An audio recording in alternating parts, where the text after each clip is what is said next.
Minute का सलाम कबूल कीजिए। आज लाहौर हाई कोर्ट में परवेज़ रशीद की इलेक्शन कमीशन के ख़िलाफ़ जो अपील थी वो मुस्तरद कर दी गई है।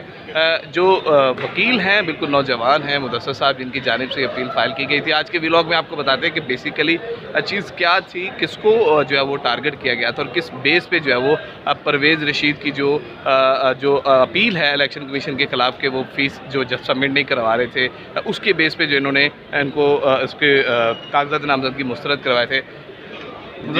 क्या था बेसिकली, नुक्ता क्या है जो उठाया गया, जो नाज़रीन अभी तक जिससे आगाह नहीं हो सके? जी बिस्मिल्लाहिर्रहमानिर्रहीम। देखिए, सबसे पहले तो परवेज़ रशीद साहब ने एक नॉमिनेशन पेपर्स फाइल किए। मैंने उसको नॉमिनेशन पेपर्स लेने के बाद उसको थॉरली देखा कि नॉमिनेशन पेपर्स में क्या क्या चीज़ें छुपाई गई हैं, क्या क्या चीज़ें हैं जो हाइड एंड सीक किया गया है। मैंने उसको थ्रैश किया।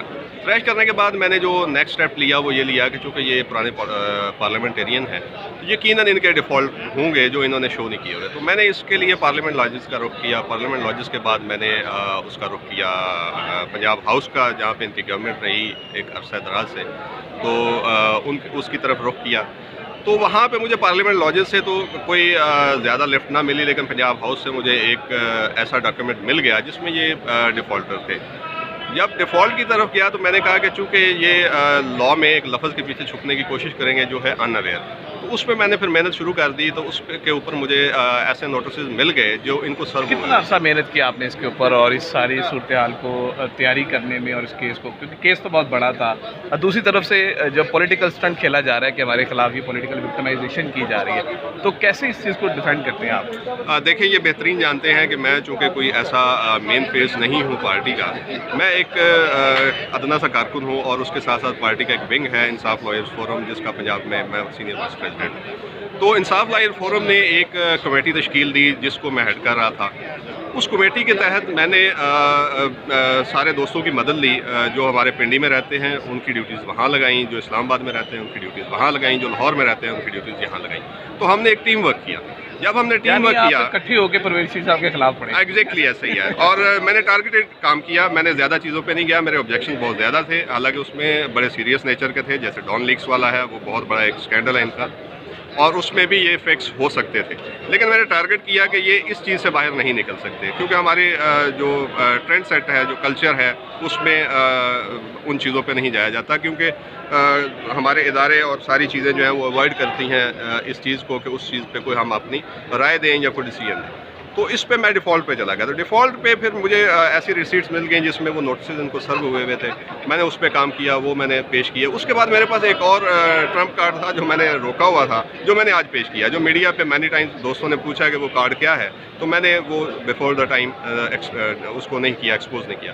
तो आज कोर्ट में मैंने एक्सक्लूसिव ब्रेकिंग किया आपने। हाँ, एग्जैक्टली। और ये मैं पहला वीलॉग सबसे पहले आपको ही दे रहा हूँ। और इसमें वो सुप्रीम कोर्ट की एक डिसीजन है 2019 सुप्रीम कोर्ट पेज 1 पे साकिब निसार साहब की। साकिब निसार साहब ने जो अपॉइंटमेंट थी अताउल्लाह कासमी साहब की पीटीवी में, उसको गैर कानूनी करार दिया और उसमें जो ज़िम्मेदारान थे उनके खिलाफ कार्रवाई की, और उनके खिलाफ जितना भी वो जो अमाउंट थी वो तकरीबन 19 करोड़ कुछ रुपया बनती है, जो इन्होंने कहा कि रिकवर की जाए। उसमें 20% लाइबिलिटी जो है वो इन पे फिक्स कर दी।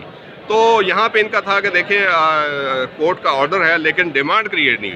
तो डिमांड क्रिएट की बाबत जब मैं नीचे गया तो मुझे अंदाज़ा था कि ये सवाल आएगा। तो पीटीवी से कुछ ऐसी चीज़ें निकल आईं जो इनको नोटिस सर्व हुए थे, और इसके साथ साथ इन्होंने उसमें सुप्रीम कोर्ट में रिव्यू फाइल किया हुआ है। तो अब नहीं कह सकते कि मैं अनअवेयर हूँ। तो ये वो ट्रम्प कार्ड था जिससे ये भाग नहीं सकते थे। और उसमें अच्छा, ये जो मुझे भी नुक्ता ये कंफ्यूज कर रहा है कि एक तरफ इलेक्शन कमीशन के जो है वो वाजिबुल अदा का मामला है, दूसरी जानिब पीटीवी का, ये दोनों में तजाद नहीं मौजूद। किस तरीके से इसको इस केस में फिक्स किया गया, इस दलील को, और ये जजमेंट किस तरह लागू होती है इस केस के ऊपर? हाँ, देखिए, लॉ ये कहता है कि कोई भी बंदा जो डिफ़ॉल्ट कर रहा है, और उसमें फिर कुछ टेक्निकलिटीज़ आ जाती हैं, लीगल लैंग्वेज आ जाती है कि गवर्नमेंट ड्यूज़ कौन से होंगे। उसमें वो फिर अमेंडमेंट आ चुकी है कि ये सारी चीज़ें गवर्नमेंट ड्यूज़ में आती हैं। तो लॉ में लफ्ज़ है डिफ़ॉल्टर।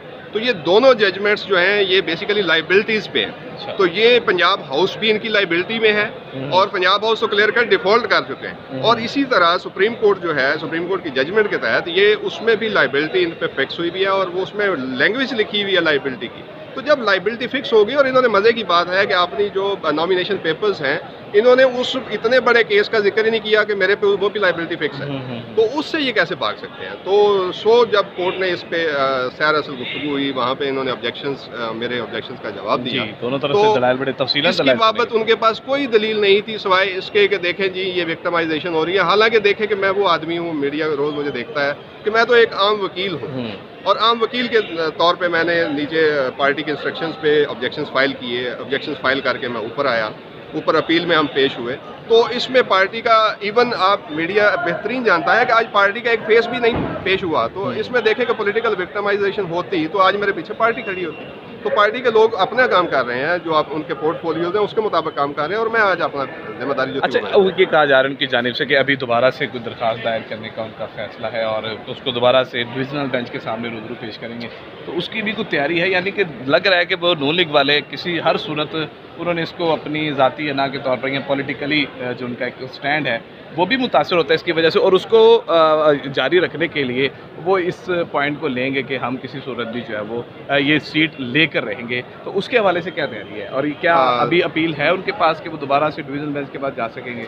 देखे जाएंगे, लेकिन मेरा ख्याल है कि जितना डिटेल्ड ऑर्डर है और जो मैंने आपको बताया, जो आज मैंने कहा जो सुप्रीम कोर्ट की जजमेंट वाला था, इसका उनके पास कोई जवाब नहीं।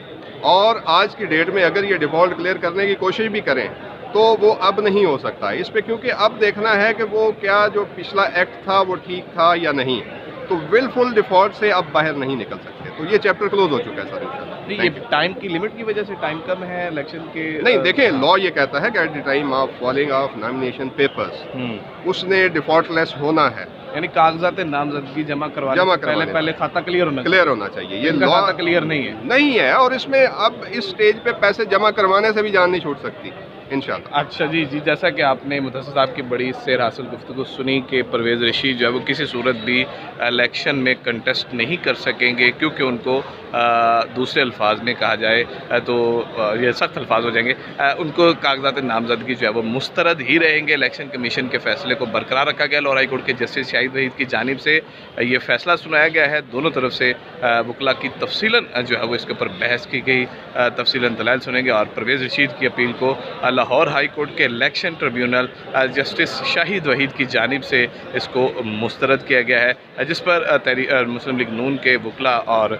परवेज़ रशीद यहाँ पर खासे रंजीदा भी दिखाई दी, और ये भी इतलात मिल रही है कि उनकी जानिब से इस अपील के, इस फैसले के ख़िलाफ़ जो है वो दूसरी भी जो है वो दरख्वास्त दायर करने का मशावरत जारी है। लेकिन फ़िलहाल जो फैसला है कि इलेक्शन कमीशन के फैसले को लाहौर हाई कोर्ट ने बरकरार रखा है। दानिश पीर को इजाज़त दीजिए। खुदा हामिद नासिर।